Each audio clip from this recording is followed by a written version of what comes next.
Meron pong isang kilalang Wall Street veteran na nagpapatakbo ngayon ng CryptoVice ang nagbahagi ng kanyang napakatapang na prediction para kay XRP. Ayon po sa analyst na ito, may malaking pagbabago na pwedeng mangyari sa presyo ng XRP sa loob lamang ng 3 buwan. Naniniwala siya na si XRP ay madaling makakarating sa $5 bago po ito tuluyang aakyat patungo sa $10 level. Kaya pasabog po tayo dyan mga crypto. Ang ganito pong uri ng prediction ay hindi po bago. Pero dahil galing po ito sa isang taong may mahabang karanasan sa traditional market ng Wall Street, marami ang napahinto at napaisip kung may katotohanan ba ang senaryong ito. Ang buong argumento ay nakasentro po sa totoong paggamit o real usage ng asset na siyang magiging mitsa ng susunod na malaking galaw ng market. Kaya sa video na ito ay alamin natin kung ano ang mga rason sa likod ng pananaw na ito at kung bakit marami po sa community ang nagpapakita ng pagdududa.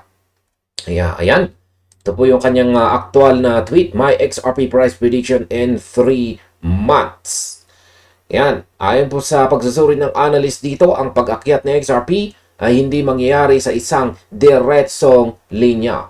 Mayroon itong mga phase o stages na dadaanang parang isang baitang.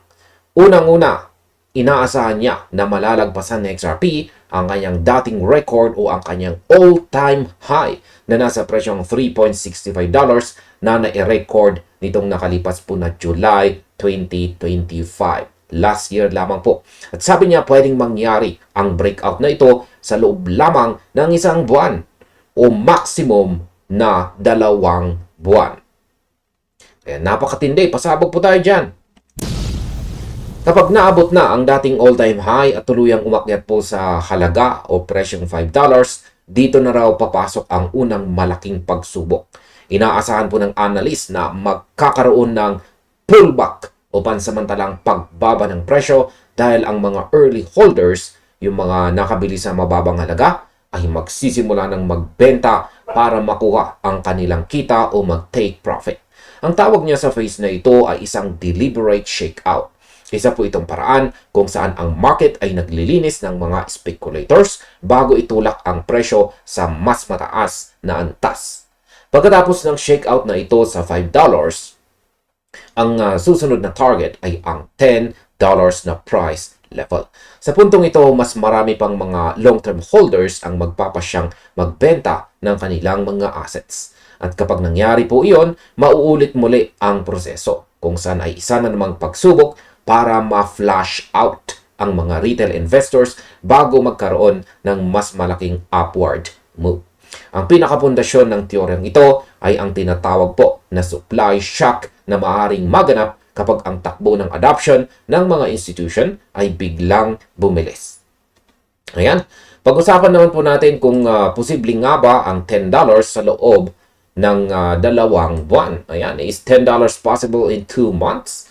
Kung titignan natin ang kasalukuyang sitwasyon ng market, 6RP po ay nagtitrade ngayon sa halagang $1.15.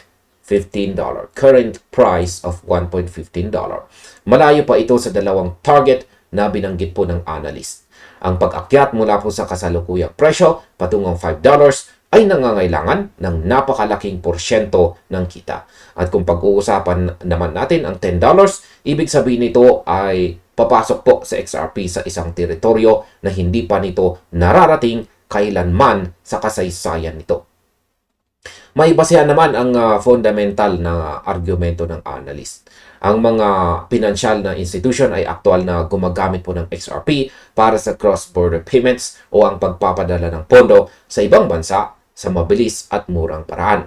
Kung ang pagtanggap ng mga institusyong ito ay patuloy po na lalago at ang dami ng transaction ay tataas sa global scale, natural lamang na tataas ang demand para kay XRP. Dito po nakasalalay ang teorya ng supply shock. Kapag mas mabilis ang pagbili ng mga institution kaysa sa supply na available sa market, ang presyo ay mapipilitang umakyat ng mabilis. Subalit ang timeline o ang oras na ibinigay ng analyst ang siyang dahilan kung bakit marami ang nagiging mapagmatsyag at nagdududa. Ang pagtatakda ng isang halagang 2 buwan. Yan, ang pagtatakbo po ng ang pagtatakda ng isang hanggang 2 buwan para malagpasan ang all-time high ay walang bitbit na partikular o konkretong data na sumusuporta rito.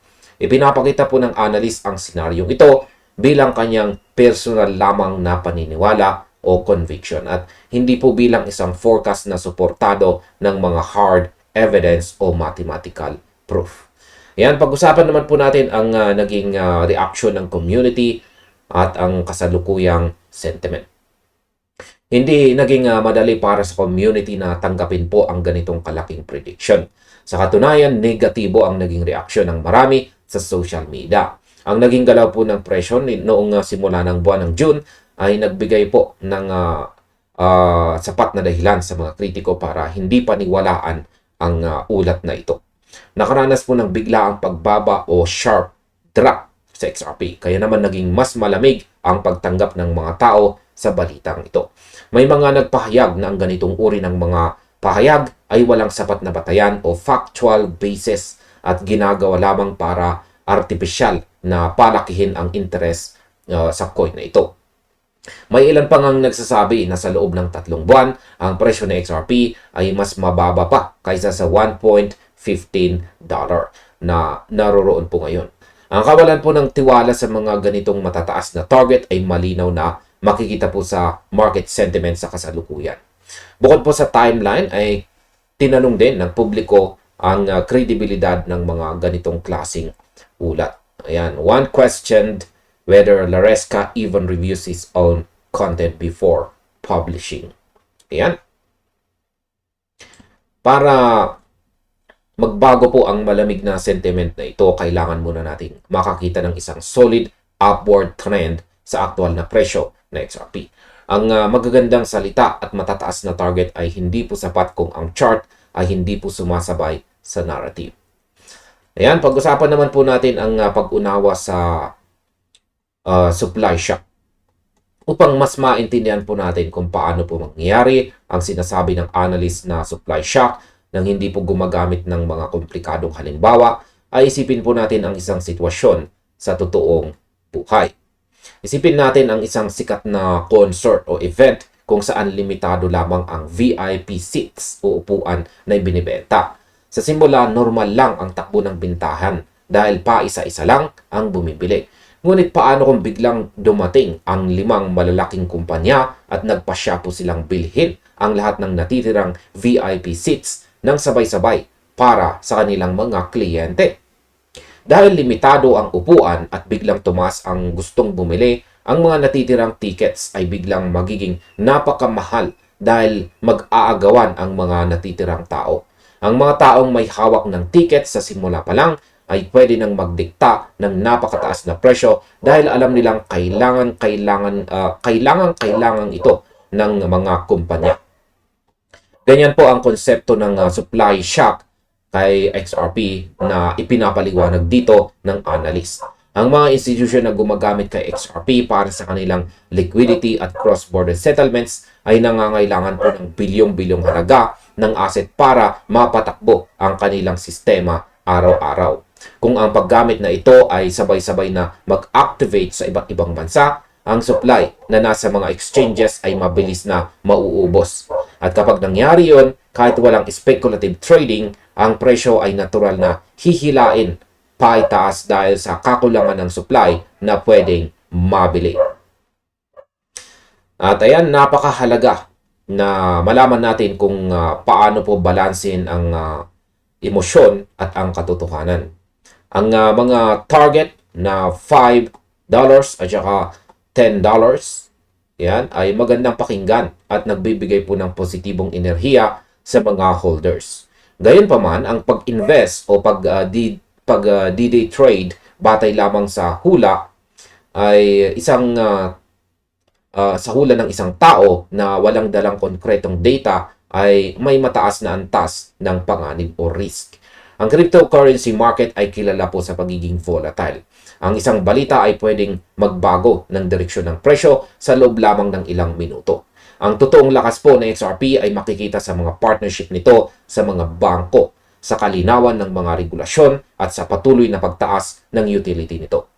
Ang mga ito ang dapat nating bantayan ng higit kaysa sa mga maikling timeline na ibinibigay ng mga analyst dito sa internet. Kung ang utility ay patuloy po na tataas, ang presyo po sa susunod na tamang panahon ay maging ito man ay sa loob ng 2 buwan o mas matagal pa. Kaya sa kabuuan, malinaw na ang prediction po ng Wall Street veteran dito na si Tom Laresca ay nagbukas po ng isang malaking debate.